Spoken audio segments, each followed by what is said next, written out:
Satu hal pula, jikalau engkau sudah berada di dalam peperangan, sedangkan merasa cemas, gigitlah pangkal lidahmu. Kalau masih terasa sakit, janganlah engkau takut. Kalau engkau masih merasa takut, maka gesekkanlah ujung lidah pada langit-langitmu.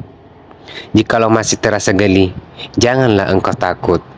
Kalaupun engkau masih merasa takut, tutuplah kedua lubang telingamu. Kalau masih terdengar bergemuruh, janganlah engkau takut.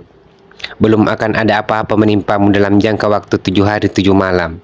Allah Ta'ala jualah yang menentukannya atas berkat Nabi kita Rasulullah SAW.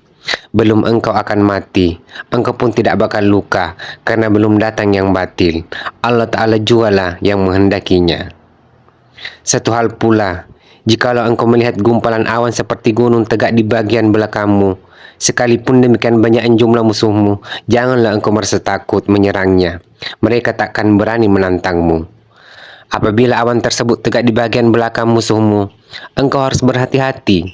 Jangan datangi, akan tetapi tunggulah sampai awan itu berarak.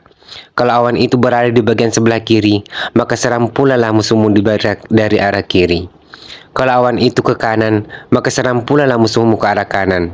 Makin sesuai napasmu, makin baiklah jadinya. Janganlah kiranya engkau melupakan napasmu.